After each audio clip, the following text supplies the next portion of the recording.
Como o William disse, finalmente terminaremos o capítulo 15 de Marcos. Restará apenas o capítulo 16, que o faremos aí no final dos domingos que nos restam em novembro. Abram lá as suas Bíblias em Marcos capítulo 15.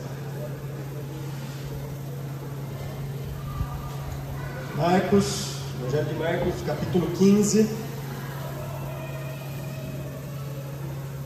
versículo 42 até o 47.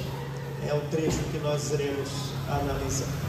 Marcos capítulo 15, versículo 42 ao 47. Eu vou ler esse trecho para os irmãos, por favor, acompanhem antes da nossa explanação.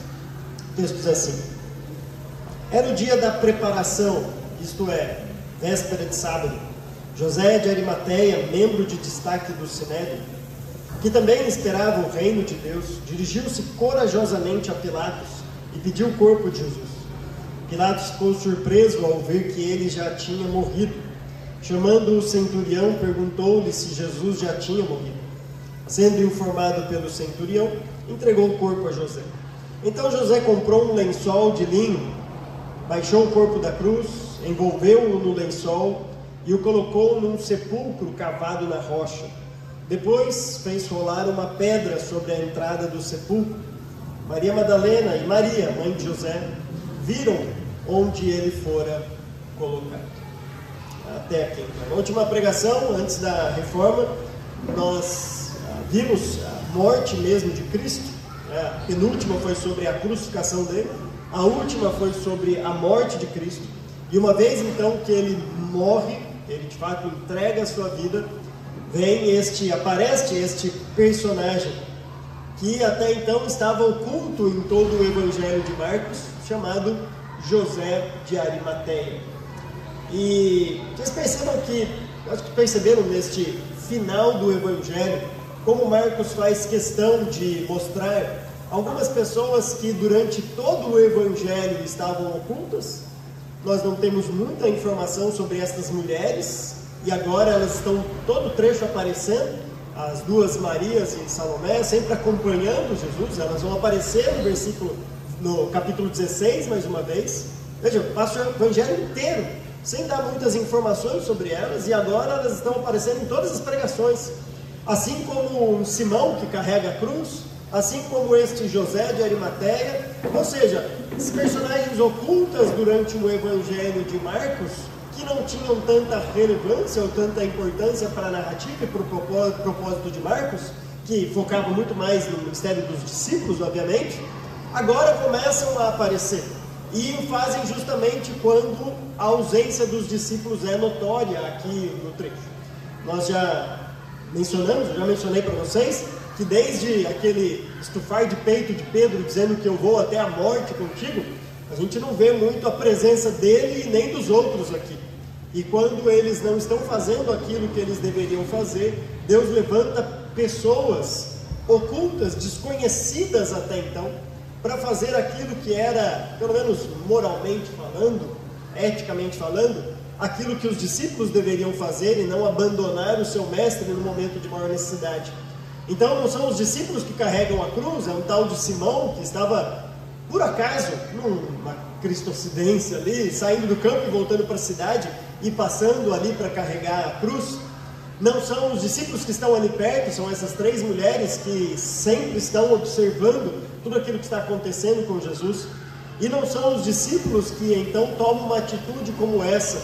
É um tal de José de Arimateia, que não se fala dele em outro lugar no Evangelho de Marcos, senão aqui. É uma pessoa que, pelo menos, deveria ter mais informações dele, por ser a primeira vez que menciona o nome dele.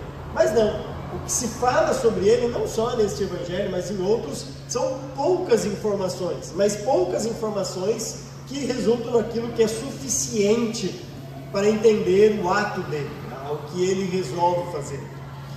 José de Arimateia está num dilema grande, porque como um bom fariseu, ele era membro do Sinédrio, ele precisava cumprir a lei. Aliás, os judeus eram obrigados a cumprir a lei. E a lei dizia lá em Deuteronômio 21, no finalzinho do capítulo 21, os 2 últimos versículos do capítulo 21 de Deuteronômio, falava que um corpo não poderia, se alguém fosse pendurado no madeiro, o corpo não poderia ficar ali por muito tempo. Ele precisava ser tirado logo. E, para piorar a situação, o dia depois ia ser o sábado, o Shabat para os judeus. E que então não poderia ser feito nenhuma atividade ali, nenhum tipo de trabalho. Então ele precisava agir rápido. Ele precisava agir com um certo, eu não vou dizer impulso, mas pelo menos com aquela coragem e aquela intrepidez somente e aquela atitude que não dá para você pensar e planejar muito. Mas é que na verdade a atitude que diferencia realmente aqueles que estão preparados para o momento certo, na hora certa, para fazer aquilo que é necessário.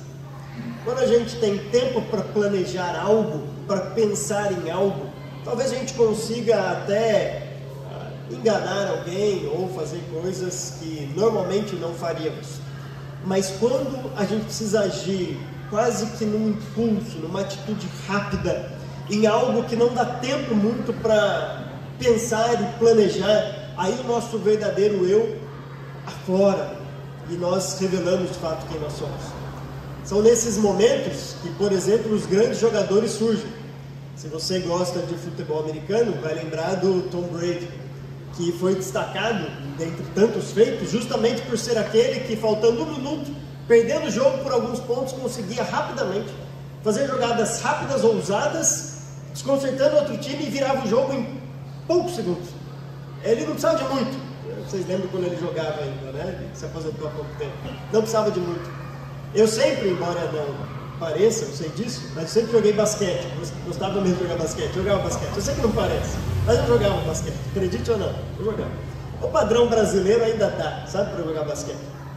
E uma das coisas que eu sempre gostei no basquete é aquela pessoa que é ousada o suficiente para que quando está faltando 5 segundos para acabar o jogo, se o time está perdendo por 2 pontos, ele não vai tentar uma bola de 2 para empatar o jogo. Ele vai tentar uma de 3, para justamente virar a partida. Ou seja, a pessoa ousada é a pessoa que chama a responsabilidade para si e no pouco tempo que resta, toma uma atitude que no fato mostra quem ele é de fato. Mostra que ele é o craque do time. Olha, geralmente ia para o craque do time, obviamente.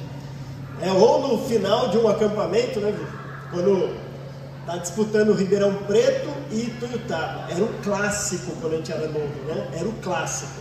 A gente ia tudo para Ituiutaba no acampamento. Logicamente a gente ia também para... Eu ia pedir a Aline, minha amor foi quase lá, o William Fabiano também foi lá. A gente ia para lá para isso, né? Mas tudo bem. E também, lógico, para estar com os irmãos ali de Ituiutaba. Então tinha o clássico Ribeirão Preto e Ituiutaba. E a final... Ribeirão Preto e tal, foi para os pênaltis. Aí o Vi bateu no peito e falou assim, deixa comigo, e foi o primeiro. Eu falei, pronto, tá garantido, né? Do jeito que ele falou, assim, do jeito que ele tá garantido. E a gente está procurando a bola até hoje, né? Colocamos uma expectativa na empolgação dele. Mas foi uma atitude rápida, sem muito planejamento, naquele impulso que mostra o craque que ele imaginava que era. Foi isso que José faz. José está sem tempo, José não tem muito tempo para ficar planejando, pensando, conversando com um ou outro, decidindo o que fazer. E nesta falta de tempo, por ser sexta-feira, o final da sexta-feira, já o início do Shabat, do sábado, ele precisa agir rápido. E por isso que ele age. O Evangelho de Marcos vai dizer que ele agiu sozinho, embora no outro Evangelho nós sabemos que ele está ali com Nicodemos. Mas assim, ele está sem muita gente ajudando, sem planejamento, tomando uma atitude ousada.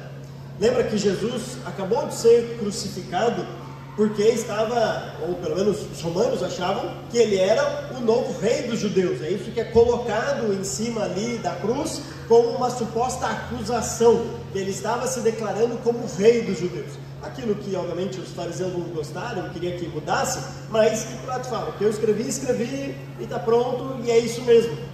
Ou seja, quando José de Arimateia então toma essa atitude de ir até Pilatos, ele está colocando a sua própria vida em risco. ele está se identificando claramente com aquele que acabara de morrer por um motivo que poderia também levá-lo à morte. Você está com ele também aí e poderia ser crucificado, mas diante deste eminente perigo, ele mesmo assim toma essa atitude de coragem, de ousadia, revelando o seu grande caráter. Então o texto no capítulo 15, versículo 42, começa assim: era o dia da preparação. Eles preparavam para o Shabat. O preparo era feito não só espiritualmente falando, com todos os cerimoniais de lavagem, de purificação, mas o preparo também era feito no sentido de que você tinha que preparar comida para um dia que você não poderia cozinhar e todas essas coisas. Ou seja, estava todo mundo ocupado fazendo algo, porque terminou aquele espetáculo do Cristo crucificado e agora todo mundo tinha que se preparar para não pecar nos Shabat, não desrespeitar o sábado e não cozinhar, não lavar roupa, não fazer essas coisas. Então estava todo mundo ocupado fazendo alguma coisa. Era a véspera do sábado. Mas tinha um que não estava fazendo tudo isso. O versículo 43 diz então que José de Arimateia, membro de destaque, ou a palavra que pode ser usada como membro importante, nós não sabemos que cargo ele tinha ali, que função ele tinha, mas era uma pessoa importante no Sinédrio. Lembra que o Sinédrio era formado mesmo dos judeus, conhecedores da lei, mas este daqui, o que se fala dele é que ele também esperava o reino de Deus. Lá em Lucas vai dizer que ele era alguém justo, alguém bom. Mas é interessante que Marcos, ao invés de qualificar o caráter dele como justo e bom, como Lucas faz, vai dar ênfase para algo que ele aguardava, o reino de Deus. Agora é interessante que Marcos fala que ele também aguardava o reino de Deus. Se ele também aguardava, pergunta que ele tem que fazer, Marcos: quem mais aguardava o reino de Deus? Você está falando do Sinédrio como um todo, porque ele era do Sinédrio e também aguardava, como os outros judeus, a vinda do reino de Deus? Ou ele aguardava como os discípulos aguardavam, ou pelo menos estavam numa mudança de pensamento, naquela expectativa de que Jesus ia vir para libertar os romanos, libertá-los dos romanos, mas com o passar do tempo, Jesus vai mostrando para eles que não, o que ele veio fazer é sacrificar-se em prol das pessoas, e isso era, lembra quando ele fala: se eu estou expulsando demônios pelo poder do Espírito Santo, chegou a vocês o reino de Deus. Então assim, que expectativa, que também é esse? Ele aguardava um Jesus político, ou ele aguardava este Jesus e aprendeu de fato a lição com o passar do tempo? Que parece aqui que pela atitude dele, ele aguardava também o reino, como aqueles que entenderam que o reino, pelo menos esse político, ainda viria lá no futuro, mas que o que Jesus veio fazer ali era um sacrifício em prol do pecado e não pela libertação do Império Romano. Isso porque se esta fosse a grande expectativa dele, e aquela pessoa responsável para satisfazer essa expectativa dele morresse, como Jesus morreu, não faria mais sentido, não teria mais por que você se identificar com essa pessoa. É um a mais, porque naquela época tinham vários que estavam prometendo, inclusive alguns messias, falsos messias que se levantavam, prometendo que ia libertar da escravidão, do jugo romano. Não era bem escravidão, mas daquele jugo romano ali. Mas Jesus podia ser mais um, e uma vez que ele morresse, não faria mais sentido para José de Arimateia se identificar e arriscar a sua vida, porque a sua grande esperança de libertação acabara de morrer. Agora, se de fato a expectativa dele é que Jesus é o rei, e veio inaugurar o reino tão aguardado pelo seu sacrifício, então o que ele está fazendo aqui é concordando e dando um aval para aquilo que Jesus acabou de fazer. Jesus morreu na cruz, e ele agora vai honrar com aquilo que ele pode, com aquilo que ele tem, com o seu esforço pessoal, com as suas finanças, com as suas propriedades, este que acabara de entregar a vida por si. Então, por isso que Marcos faz questão de mostrar que ele, ao invés de Lucas fala justo, bom, era alguém que aguardava o reino também. Agora, lembra que Marcos, embora apresente Jesus como um servo sofredor, não deixa o tema do reino só para Mateus. Ele diz de fato que Jesus está chegando, o reino de Deus está vindo. Então este tema do reino também permeia de alguma maneira o evangelho de Marcos. Mas não é um rei que vem, lembra, como reivindicando a sua autoridade e dando aquela carteirada como o Senhor de todas as coisas. É um rei que conquista por meio do sofrimento. O que esta passagem nos ensina é que este José de Arimateia entendeu que aquele sacrifício de Cristo ali na cruz era o que Cristo veio fazer, como aquilo necessário para a implementação, ou pelo menos o início da implementação, do reino de Deus nessa terra. E por isso que ele vai honrar a Jesus Cristo. Para aqueles que gostam de curiosidade, essa cidade Arimateia, aqui no Antigo Testamento, recebeu um outro nome, recebeu o nome de Ramá, e foi a cidade onde o profeta Samuel nasceu. Então era uma cidade importante de fato ali para eles, para aquela região.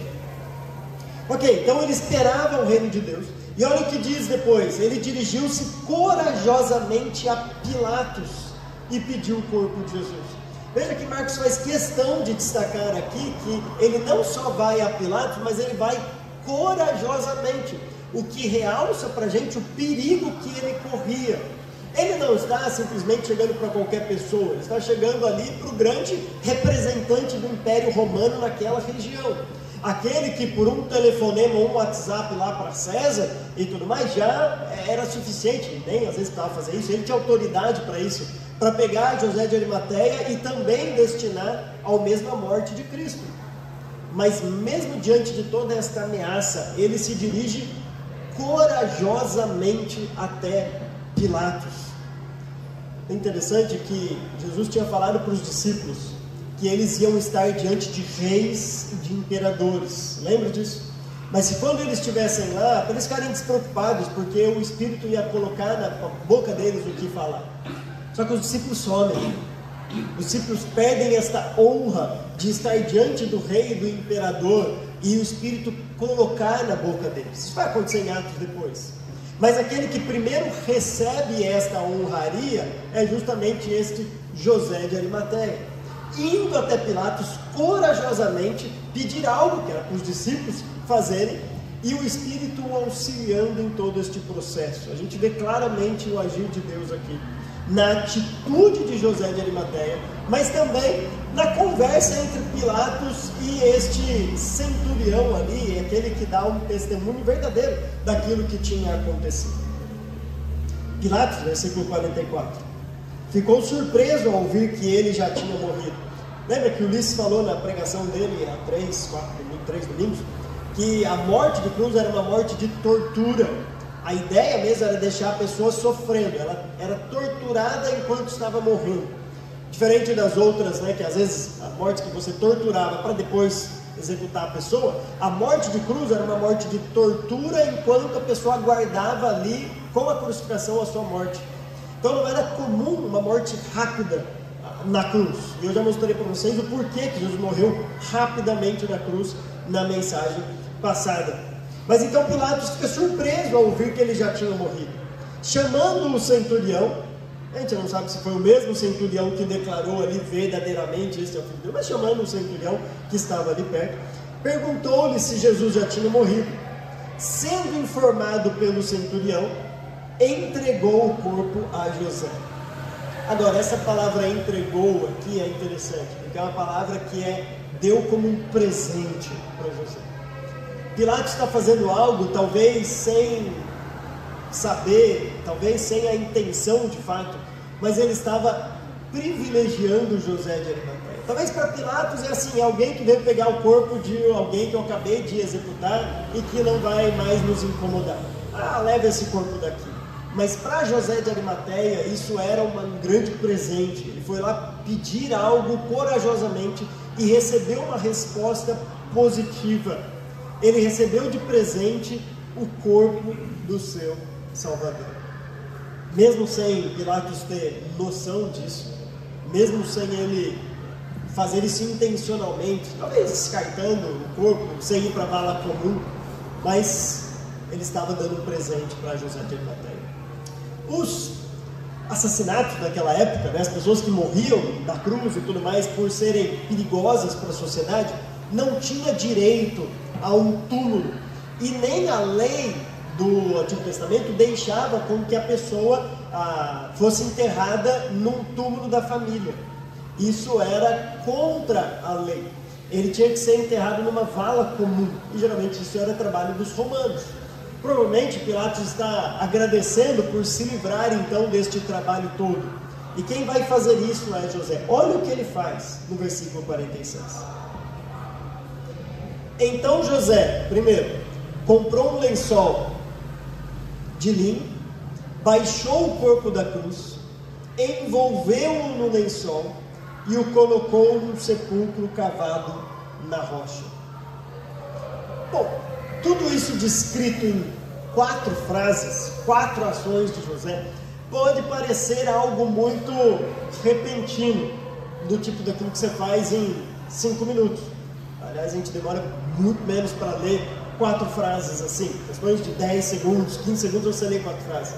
Mas veja que ele primeiro vai até o mercado da cidade comprar um lençol de linho, ou seja, ele está disposto a gastar as suas finanças com alguém que está morto.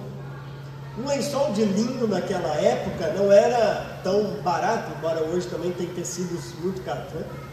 Que alguns têm condições de comprar, outros infelizmente não, né? A gente tem que só ver por aí. Mas o lençol de linho era um desses que era deste nível caro, do tipo, qual que é um tecido caro hoje?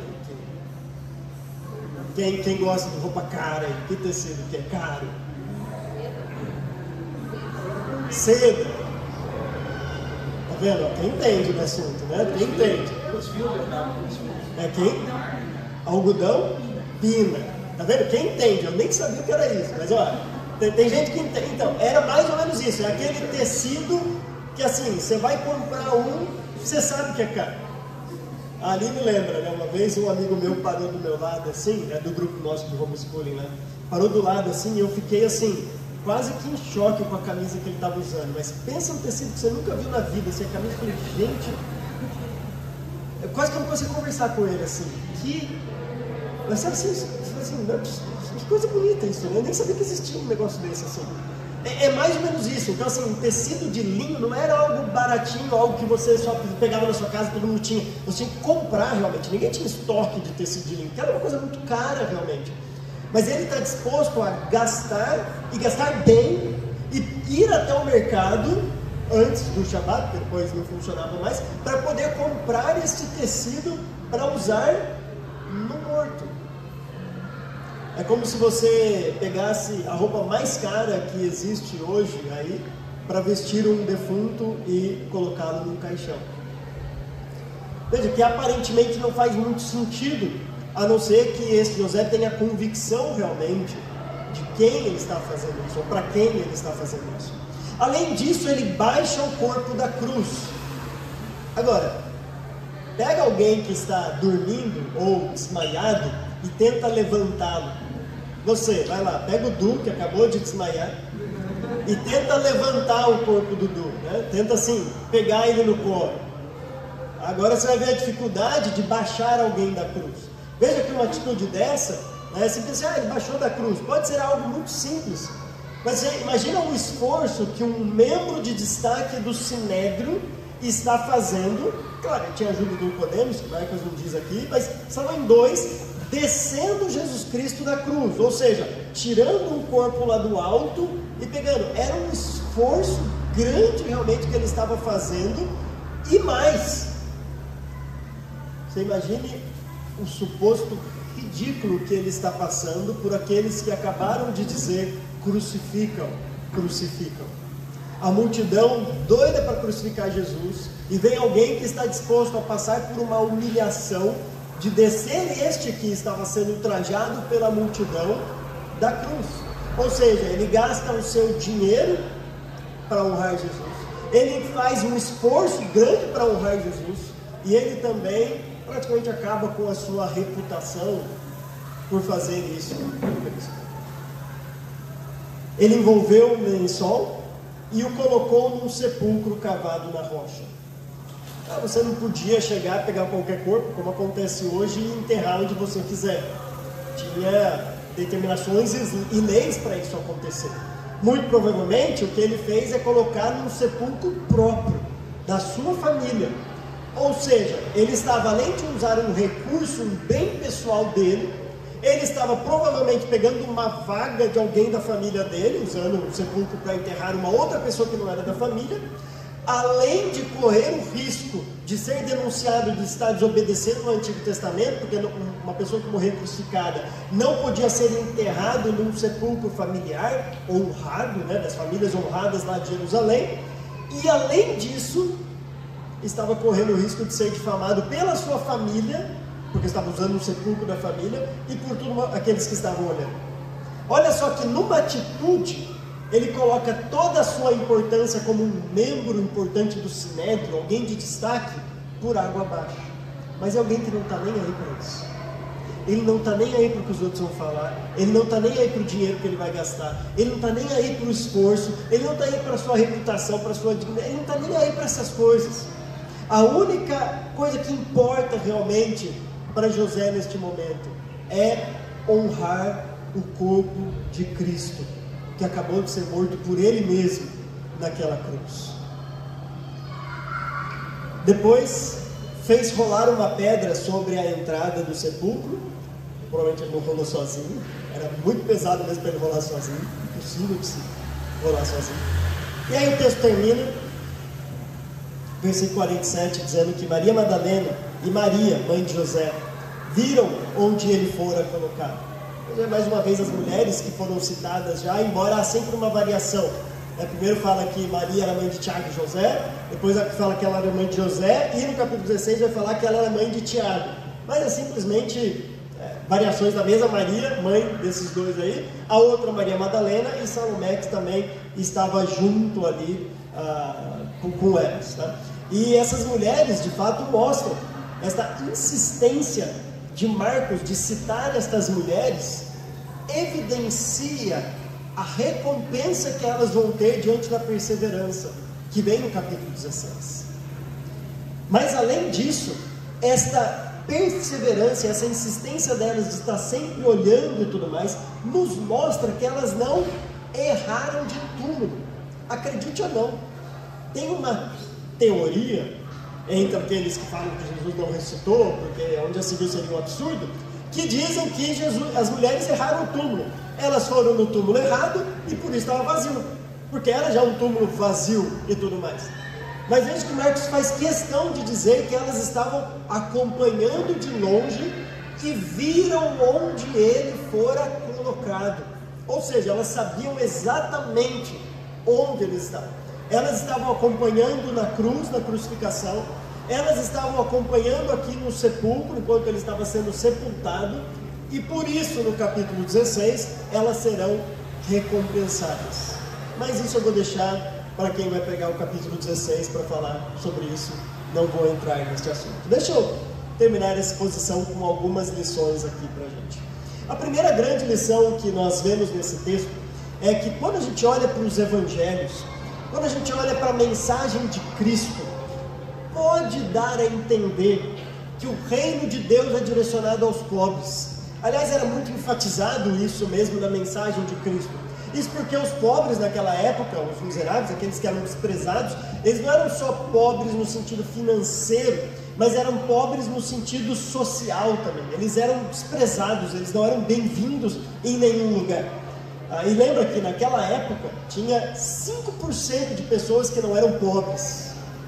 Tá? Se você acha que tem miséria hoje no mundo, é porque você não conhece a realidade, não conheceu a realidade do Império Romano naquela época. 5% não eram consideradas pobres. Ou seja, era uma grande multidão realmente, uma grande quantidade de pessoas que viviam abaixo da miséria e abaixo de uma renda boa, e muitos desses na miséria. Então, de fato, a mensagem de Cristo está sempre direcionada àqueles que estão sendo desprezados. Mas o que esse trecho nos ensina é que o reino de Deus não é somente para aqueles pobres e desprezados. José de Arimateia era alguém rico, alguém que tinha recursos suficientes para comprar um lençol de linho, tem um sepulcro da sua família que ele podia enterrar, e era alguém que não era desprezado pela sociedade, pelo contrário, era alguém importante lá no Sinédrio. Ou seja, embora a mensagem de Cristo confronte a realidade da época desse desprezo aos pobres e sempre os chamando a entrarem no reino de Deus, isso não significa que o evangelho é somente para os pobres. Na verdade, a mensagem do evangelho é justamente a quebra de todos esses paradigmas e mostrar que o evangelho de Cristo olha agora para o pobre e para o rico, olha para um pecador e para um pescador como Pedro e para José de Arimateia da mesma maneira, da mesma forma, ambos como pecadores e carentes de redenção.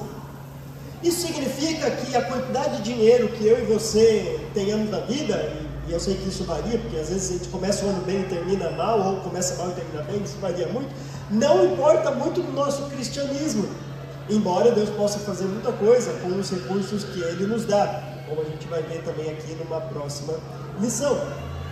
E significa também que nós não deveríamos olhar para isso como uma condição de evangelizar ou não alguém, de falar de Cristo para a pessoa. Os ricos necessitam de Cristo tanto quanto os pobres carecem da redenção tanto quanto os ricos. A nossa tarefa é simplesmente propagar o evangelho, falar das graças do reino de Deus, e não simplesmente olhar e ficar imaginando e escolhendo aqueles que deveríamos falar por uma suposta condição financeira, social ou qualquer coisa do tipo. Então José nos ensina realmente que o reino de Deus também é composto de pessoas ricas, abastadas, com posses, e que podem fazer muito em prol do reino. O que nos vem é a nossa segunda lição. José aproveitou toda esta influência que ele tinha. Ele não era um desconhecido ali, era um membro importante do Sinédrio. O Sinédrio tinha uma espécie de um conluio com o Império Romano, né? Assim, não era uma opressão mesmo, mas era tipo assim, ó, a gente vai continuar governando vocês e vocês não mexem muito comigo. Então eles se conheciam, não era alguém totalmente desconhecido ali. Eles tinham um tipo de contato ali e sabiam. Tanto é que quando os fariseus resolvem entregar Jesus, eles vão até lá, o Sinédrio, conversar com Pilatos e tudo mais. Ou seja, tinha este acordo ali. Pilatos conhecia quem estava chegando e falando para ele. Pilatos não fala assim, quem é você que está aqui pedindo? Então José de Arimateia aproveita a influência que ele tem para fazer o pedido, aproveita a riqueza que ele tem, o bem que ele tem, a propriedade dele, para fazer algo em prol do reino de Deus. O que isso nos mostra então é o que Deus tem nos dado de recursos, quer sejam poucos, quer sejam muitos, nós devemos utilizar em prol do reino de Deus. Então você pensa, poxa, mas eu preciso sustentar minha família. Ok, sustentar sua família, você está fazendo isso em prol do reino de Deus, porque isso é um mandamento bíblico. Mas além disso, além do sustento das nossas famílias, Deus nos dá recursos justamente para abençoar outras pessoas. Isso é uma das grandes mentalidades, mudanças de mentalidade que deve ter em nossas vidas, uma vez que somos crentes. Quando Paulo fala lá em Efésios capítulo 4, ele diz assim, aquele que roubava, aquele que furtava, não furte mais, antes trabalhe, fazendo algo de útil com as mãos. Para quê? Para poder tirar as férias que finalmente desejava, né? Que sempre desejou. Não para comprar o carro que sempre desejou. Não para comprar aquela casa dos sonhos. Não. E não tem nada de errado nisso, vocês sabem disso. Carro, casa ou viagens, fiquem tranquilos. Mas Paulo fala, para que tenha com o que ajudar aquele que tiver em necessidade. Tipo, a gente trabalha como cristão também para acumular recursos, para que a gente, quando precisar, quando necessário, possa ajudar e possa usar estes recursos em prol do reino. Graças a Deus, porque nós começamos a reforma sem imaginar como iríamos pagar, e por enquanto o tesoureiro sempre fica preocupado nessas horas, né? Mas por enquanto a generosidade dos irmãos tem contribuído ali para a gente dar sequência à reforma. E não só isso, Muitas vezes a gente precisa dar uma cesta básica, a gente precisa dar uma ajuda para alguém, a gente precisa, enfim, fazer algo, emprestar um carro, alguém que vai dormir na nossa casa, que é sempre custo, claro, né? Depende, ainda mais missionário que aceita tudo que se oferece, está sempre aceitando coisa para comer e tudo mais. É sempre, enfim, Deus nos dá esses recursos para usarmos para o reino de Deus, realmente. Esta mentalidade é própria do cristão, do cristianismo. Isso não quer dizer que você não possa usar os seus recursos consigo mesmo, comprar uma roupa, trocar de carro, comprar uma casa, e nada disso. Agora, se tudo aquilo que Deus está te dando é somente, simplesmente para gastar com você, cuidado. Deus às vezes pode pesar a mão numa disciplina, num processo, para a gente entender realmente que aquilo que a gente tem é Deus que está nos dando para a gente usar em prol do reino. José faz isso. José de Arimateia usa tudo o que ele tem, sua força, todos os seus recursos em prol do reino de Deus. Portanto, meu desafio para vocês aqui é que nesta semana não olhem para a condição daqueles que vocês vão falar de Cristo. Eu espero que falem de Cristo, mas falem para o patrão e para o faxineiro da empresa do mesmo jeito. Falem para o empresário e para aquela porteiro de alguma coisa, ou para o gari, de qualquer jeito. Fale para a pessoa que está passando na rua sem se importar de fato com a sua condição, porque Deus não usa estes caráteres, esses critérios como a condição para entrar no reino de Deus ou não. Deus não olha para essas coisas. E o meu desafio para você essa semana também é que você fique atento para as oportunidades que Deus pode te dar, para você usar os seus recursos em prol do reino de Deus. José fez aquilo que ele podia, gastando o que ele tinha, se esforçando, fazendo tudo, gastando dinheiro, linho, tudo em prol de honrar o Cristo morto ali. Sendo que ele nem, talvez sim, talvez não, tivesse convicção de daqui 3 dias tudo iria mudar e o Cristo iria ressuscitar. Irmãos, eu espero que de fato nós usemos os nossos recursos e tivemos realmente esta vontade, esse desejo de colocar as nossas vidas diante de Deus, para Ele nos usar, tanto nós mesmos quanto os nossos recursos, e honrar a Cristo com as nossas vidas. Amém. Que Deus nos abençoe.